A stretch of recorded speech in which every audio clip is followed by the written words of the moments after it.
It's finally October, and that only means one thing. Super Mario Bros. Wonder is coming out this month. We've all been longing for this game's release since its reveal back in June, and with additional information being revealed since, excitement is through the roof. We even got a Nintendo Direct dedicated to just this game, where we learned about additional playable characters, power-ups, and the game's online mode. What intrigued me the most though, was the badges. I truly believe that badges are going to revolutionize 2D Mario in ways we haven't seen, as they're going to immensely add to Super Mario Wonder's replayability factor. Players will be able to toy around with new tools like the grappling vine and wall climb jump badges, which will add an extra spice to Mario's movement options, or use badges that can provide the player with an extra challenge, such as the jet run and invisibility badges. We know for certain that we're going to get 24 badges, but we only know what 15 of those 24 are, leaving 9 up for speculation.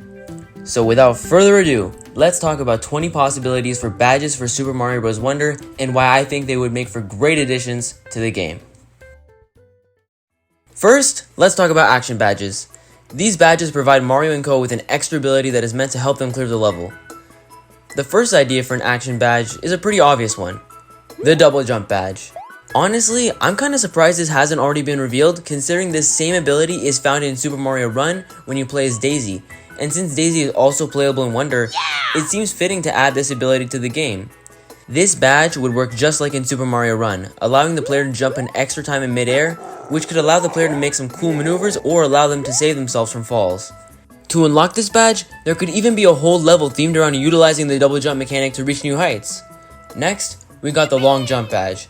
This ability would work exactly like the long jump ability in Super Mario Maker 2's 3D World style, allowing the player to perform a long jump, which could come in handy when speedrunning levels or having to make wider jumps without jumping high.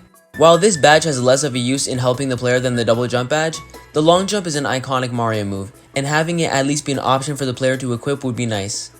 Next up, we got the Shockwave Ground Pound badge.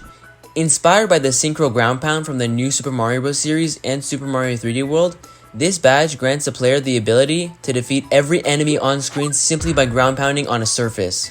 You can only use this ability every 20 to 30 seconds before it can be used again, as being able to constantly do it would be way too overpowered. The only issue with this badge would be that it would be completely useless in multiplayer mode if the Synchro Ground Pound returns for this game, but this issue can easily be fixed if the developers remove the Synchro Ground Pound in favor of this badge. Moving on, we have the Gravity Switch badge, which gives the player the ability to switch off gravity so they can run on ceilings, allowing them to avoid tall enemies or difficult obstacles. If there is no ceiling above the player, the gravity switch will simply not work, so it can only be used when there is a ceiling present. Next, let's talk about the Flame Runner badge. Not that Flame Runner.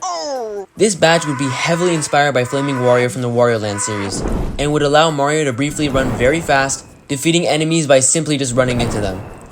I feel like this badge is one of the more realistic options, as it isn't extremely overpowered, yet it can still do the players wonders if they need a little help. The final action badge we'll be talking about is the Special Move badge. This badge would work similarly to the Final Smash meter in Super Smash Bros. Ultimate, where Mario would have a special move meter that fills up as time progresses. The meter can be filled up quicker by defeating enemies or collecting coins. When it's charged, the player can use their special ability. Since we know every character, besides Nabbit and Yoshi, play the same, they would all have the same ability. Perhaps it could be them receiving a Mega Mushroom or a special attack of some sorts. There's a lot of potential ideas for what they can do with this special move like this, so it would be an interesting inclusion. Time for the Boost badges. Boost badges are different from action badges in that they help the player by making gameplay easier, rather than bestowing the player with a new ability that they can creatively use to their advantage. With this in mind, the first Boost badge is the Bedtime badge. This badge puts all enemies, except bosses, to sleep, making them easier to defeat or avoid. For enemies like Koopa Paratroopas, they'll be flying as they sleep, but if you stomp on them, they will wake up. While this badge doesn't offer much use to more experienced players, it's perfect for beginners who don't want enemies to interfere with their platforming challenges. Yup, you guessed it. The next badge is the Freeze Frame badge. This would allow the player to briefly freeze every aspect of the level, except themselves, giving them the opportunity to defeat enemies or make time jumps easier. The only caveat to this badge is that the player can only use this power once before they have to wait a few seconds to be able to use it again. If I was Nintendo deciding between the Bedtime badge or the Freeze Frame badge, I would go with the Freeze Frame badge, as it gives the player more free reign to experiment around with their surroundings. Not to mention, the name is just cooler. No pun intended. You know, I feel bad for neglecting Halloween earlier on in this video, so why not incorporate some of that Halloween spirit into this game? The Ghostly Guide badge would function similarly to the Super Guide from the new Super Mario Bros. Series, only that instead of watching a computer complete the level, you can simultaneously play the level with the computer and watch its trail, following its movements as it demonstrates how to complete difficult platforming challenges. Considering this game is said to be very difficult by its own developers, having a live guide show you how to complete tougher levels would be a welcomed addition to the current lineup of boost badges. Next is the Checkpoint Adder badge. This badge would enable Mario to spawn one additional checkpoint in a level. It would help newcomers progress further into the level without having to constantly redo difficult platforming challenges that they may struggle with. With this badge, they only have to complete a difficult section once before they can spawn in a new checkpoint to avoid having to repeat doing the same difficult section again if they die. Moving on, we have the Pointer/Cursor badge. Using this badge gives the player a cursor that they can use to stun enemies and add platforms, like in New Super Mario Bros. U, which by the way, literally called this feature the boost mode in its game.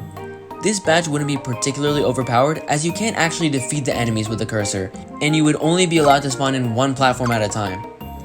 It also could serve an ulterior motive in multiplayer, where you may be trying to spawn platforms to sabotage each other, bringing the toxicity of the new Super Mario Bros. Series and Super Mario 3D World back. Would it be fun? That's up to you and your 6-year-old cousin to decide. To round out the boost badges, we've got the Enhanced Power-Ups badge. This badge would give every power-up in the game an extra buff, making them more powerful. For the Super Mushroom, Mario can take an extra hit before he shrinks. For the Fire Flower, Mario can shoot a faster, larger fireball. The Invincibility Star would last twice the time it does without the badge. As for the new power-ups, Elephant Mario can store extra water and stun enemies just by jumping up and down on the ground. Bubble Mario can shoot more bubbles at a time and have those bubbles float a bit longer before they pop. And for the Drill Mushroom, you can drill balls sideways and drill faster. Finally, the Expert badges. These badges do the exact opposite of the Action and Boost badges. Where those badges are supposed to help you, Expert badges, well, they do the opposite of that. I believe that the Expert badges are going to be the biggest contributing factor to the replayability of Super Mario Bros. Wonder, as they provide a fun yet challenging spin to the game so that players that have already mastered the fundamentals can still find a fresh experience on a replay. First up, there is the Upside Down badge. This would work exactly like the underground night theme in Super Mario Maker 2. The level will be vertically flipped, in turn inverting any vertical controls. Even worse than this though, would be the Lights Out badge. Inspired by the night versions of the underwater and ghost house themes in Super Mario Maker 2, this badge would darken everything around Mario, with the exception of a small radius around him. Like in Super Mario Maker 2, shooting fireballs as Fire Mario can reveal more of the screen, and using an Invincibility Star would make the entire screen visible. As excruciating as this would be for some, I can see it being a really fun challenge to complete, so I can see Nintendo having it planned for Wonder. Next is the Slippery Ground badge, taken from the night version of the snow theme, again from Super Mario Maker 2. Equipping this badge would make even grass and sand-based surfaces slippery. It would almost be like playing as Luigi in some games where he has lower traction than Mario. To close out the Mario Maker 2 inspired ideas, we have the Carryover badge. This badge will work like those clear conditions that require you to bring a specific object to the end of the level to be able to touch the flagpole. You would be allowed to drop the object if you need to, as the only requirement is that the object has to be there at the end with you. In sections where it's impossible to hold the object, like during some of the Wonder transformations, it will be safely protected in a bubble that follows Mario during this time.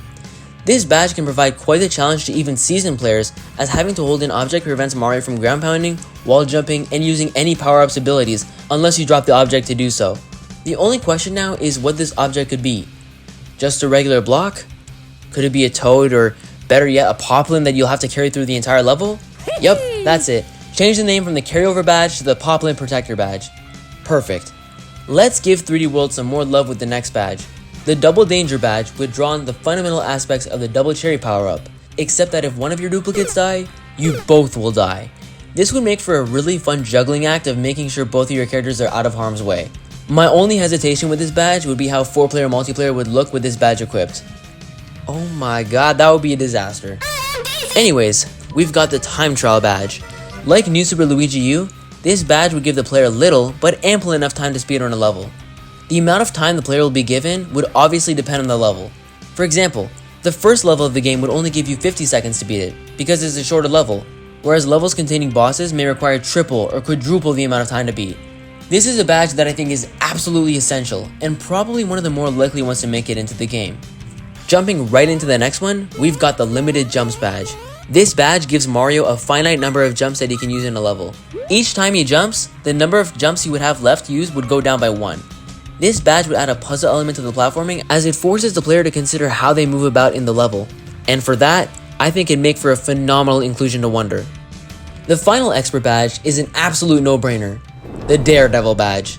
Inspired by the Daredevil comet in Super Mario Galaxy 1 and 2, wearing this badge means you must go the entire level without getting hit by a single enemy or obstacle. Otherwise, you die. Even if the player has a power-up equipped, you will die instantly if you are hit. I feel like it'd be perfect to have the Daredevil badge be the final badge you unlock in the game. Maybe through a level with similar difficulty to Champions Road from 3D World or Grandmaster Galaxy from Galaxy 2. Super Mario Bros. Wonder's ultimate challenge could be trying to beat the entire game with the Daredevil badge equipped, and because of that, I desperately hope it makes an inclusion in the game. So those are 20 badges that I could see coming to Super Mario Bros. Wonder. Considering there are 2 slots left for action badges, 3 for boost badges, and 4 for expert badges, only a few of these badges would actually make it into the final game.